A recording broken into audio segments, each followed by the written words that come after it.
Hi, my name's Ollie, and in this final Politics Explained video before the end of this year's exams, I thought I'd give you a few tips and predictions for the Edexcel US Government and Politics paper on Friday. So I'm going to go through some specific advice on preparing for the US paper, some example 12-marker paragraphs, some predictions for this year's paper, and finally some links which will be in the description to a couple of mock papers you can use to practice. First key thing to note though is that the 12-marker plans have now been released on the Politics Explained website. So the 30 markers, the full essay plans were released at the weekend and they're now complete. The 12-marker plans have just been released, and in them all of the Constitution, Congress and Presidency have already been completed. So there's 22 plans already there. The US Supreme Court and Civil Rights plans will be completed by the end of Tuesday, and the US Democracy and Participation plans will be completed by the end of Wednesday. So by the end of Wednesday, so by the end of tomorrow, there are going to be kind of at least 40 plans, and there are already 22 plans on there. Once you've purchased a plan, so at the moment, once you purchase them, you'll only see the Constitution, Congress and Presidency. But once you've purchased them, and you automatically kind of refresh your account, once those news plans are added, they'll automatically refresh in your Politics Explained account. So you don't need to purchase the extra ones. So you can go and purchase them now, start kind of revising for those first 3 topics using the plans. And then once you purchase them, you automatically get the Supreme Court and Civil Rights plans and the Democracy and Participation plans when they're released, and they'll automatically be added to your account. What we're going to have a look at now is some specific advice on preparing for the US paper. So the first key thing is that it's very important not to spend too much time on the 12 markers, which is easy to do because you could easily write much more than you need to and spend maybe 30 minutes on each 12 marker. They're easy marks to pick up, and you definitely want to make sure that you finish each question. But you don't want to spend too much time on them or for it to stop you finishing your essays. And it's really, really important to kind of practice your timings. As with the 30 markers, the best way to do that is to kind of do a couple of mock papers. I've included in the description below links to a couple of mock papers that you can practice. And that's always one of the best ways to revise. Just thought I'd kind of sketch out some possible timings or kind of advised timings, depending on if you have extra time or if you don't. Again, the best way to work it out is to do a mock paper yourself and work out your own timings. These are kind of broad kind of guidelines on what I'd recommend.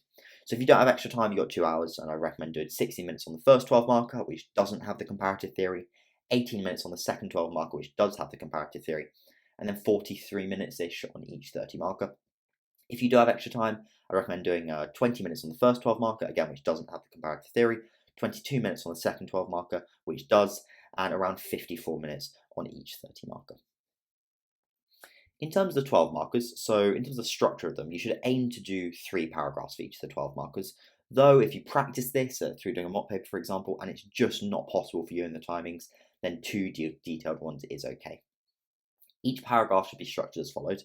So first, start by introducing the key point. So this is often a similarity or difference, but especially in the analyzed questions, isn't always, but it's always going to be comparative. So it's going to be about 3 comparative points. Then start by picking one of the sides and explaining it. And sometimes this is going to include an example, but sometimes it's not. It's just going to kind of include kind of specific explanation, specific relevant knowledge, which we'll see when we look through the example paragraphs. Then you go into the other side, comparing it and explaining how it's different for the other side, or it's similar, or whatever it is, depending on the particular comparative point is asked you for in the question. And then finally, and this is only for section B, you bring in the comparative theory. I recommend bringing it in at the end to explain the comparison by saying something like, this difference can be explained by structural theory or a structural approach, or this similarity can be explained by a cultural approach or cultural theory. And again, you only need to do this once, so in one of the paragraphs. However, I do recommend doing it twice, so in 2 of the paragraphs in your section B 12 marker, just to be safe.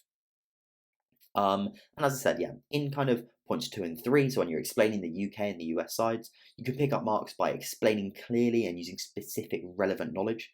And sometimes this will include an example, but sometimes it won't, depending on the particular question. What I thought I'd go through now is some example paragraphs. So this first one is analyse the similarities between the powers of the US House of Representatives and the UK House of Commons. And these kind of example paragraphs were taken, effectively just completely copy and pasted from the 12 marker plans. So this will show you the level of detail in each of the plans. And this is obviously only one paragraph for each question, whereas you're going to be looking at doing 3. So it's definitely on the longer end of what you need to write. You definitely don't need to write this much detail, and you need to work out whether your timings, whether you can write this much detail. So you start off by introducing the key points. So one key similarity is that they both have important financial powers that the other chamber of the legislature doesn't have.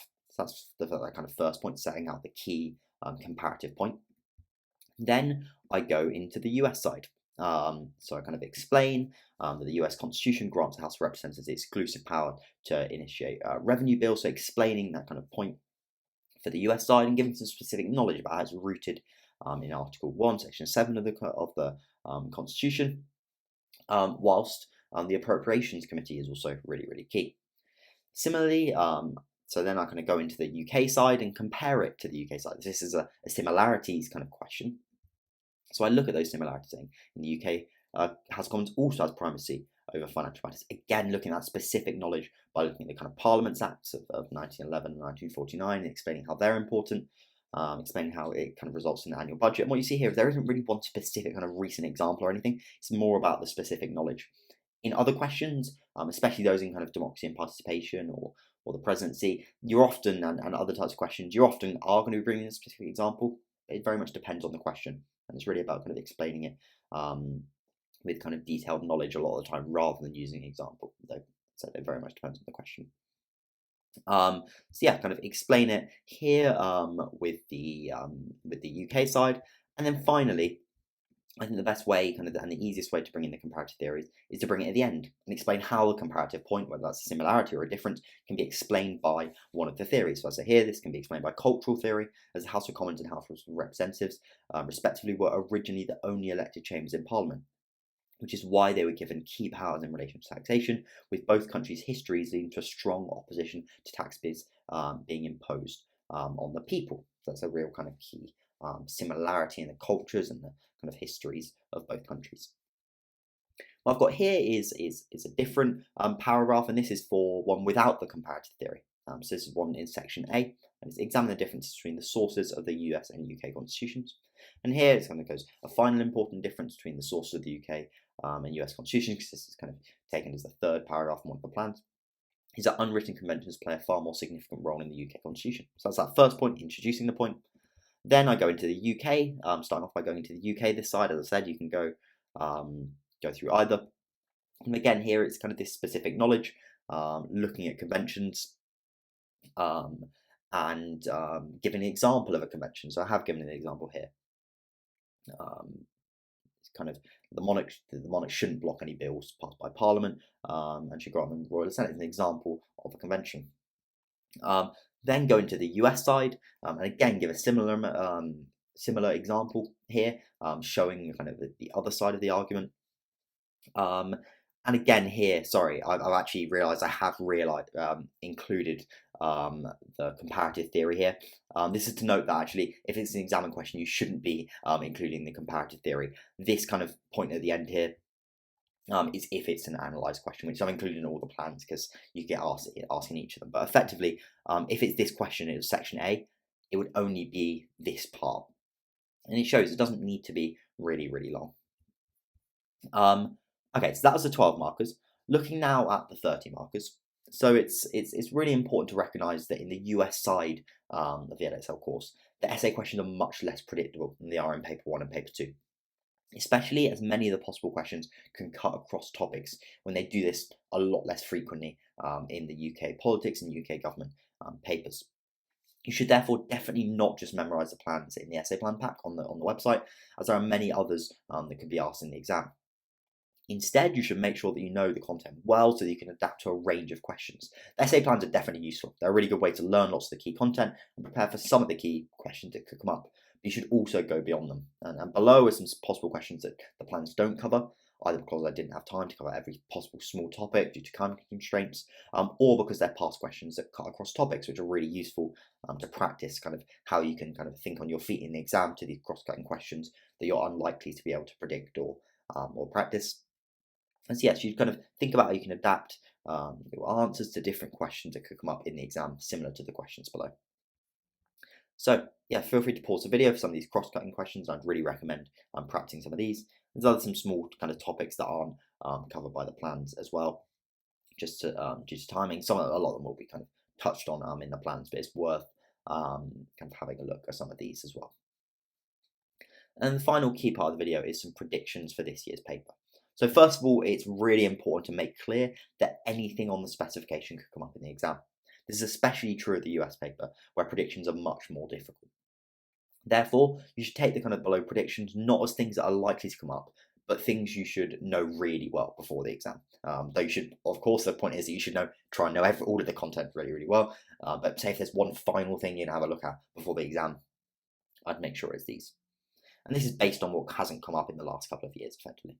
So in the last 2 years on the 12 markers, they've been on the following topics: so on checks and balances, interest groups and pressure group methods, President versus the Prime Minister in terms of their legislative powers, the Senate versus the Lords, similarities in party policy, and again in 2023, President versus the Prime Minister in terms of their powers. As a result, due to them not coming up last year, for me, some key topics that could come up this year in the 12 markers are probably the Supreme Court and rights. So this has a broad topics. There's lots of different subtopics within that, and the Constitution, where again that's the same. Whilst the following smaller topics have also never been asked as 12 markers, and so have a good chance of coming up also. So when they're asked about Parliament versus Congress, it's always been on Parliament as a whole versus Congress as a whole, or Senate versus the House of Lords. So I think House of Commons versus House of Representatives is something to know well. Party systems, comparing them, something to know well, and campaign finance as well. But as I said, you should definitely revise everything due to the very broad nature of the US specification and kind of tendency to ask cross-cutting questions. It's less so for the 12 markers, more for the 30 markers.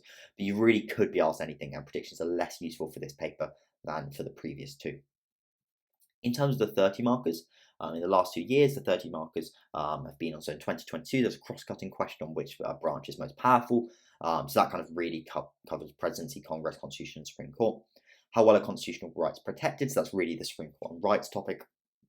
Interest groups versus parties, impact on elections, are a bit of a cross-cutting, difficult question, but primarily looking at democracy and participation. And in 2023, there's a quite clear Congress question, whether it's unrepresentative. A kind of checks and balances question, which was kind of from the Constitution topic that of course touches on a number of other topics as well, and a democracy and participation question looking at the electoral system and campaign finance. So due to them not coming out last year, the most likely topics to come up in the 30 markers this year are probably, again, I say the most likely. This by no means means they're definitely going to come up. And it's, as I said, these kind of predictions are less useful than for the previous two papers. So there really is a big emphasis on making sure you know kind of all of the topics. But I think the presidency hasn't come up in a couple of years, so it kind of came up in that cross-cutting question. But that's definitely worth knowing well. And the Supreme Court and rights didn't come up last year, so it's definitely worth knowing that as well. And the following small topics have also never been asked as 30 markers, so also kind of would be worth kind of having maybe a final look at before the exam. So the amendment process from the Constitution topic, Congress's legislative or oversight functions have never been asked about in the Congress topic, and party policy, kind of whether kind of there's more similarities, the differences between the Republicans and Democrats. You could get asked just a question about the Republican or the Democratic Party, or potentially about party unity within the parties. Could also get asked. And the final kind of thing I thought I'd include is a couple of mock papers that you can use to practice, and you can find these in the description. So yeah, hopefully that's kind of quite useful in terms of preparing for the final exam. As I said, I'll reiterate this again. Don't just revise those predictions. If you do that, you're not going to do well. So make sure you revise every part of the exam on a range of different questions. The 12 marker plans and the 30 marker plans on the Politics Explained website should be really useful to help you doing so. And feel free to drop any kind of important questions or comments in the comment section below, and I'll make sure to get back to you before the exam.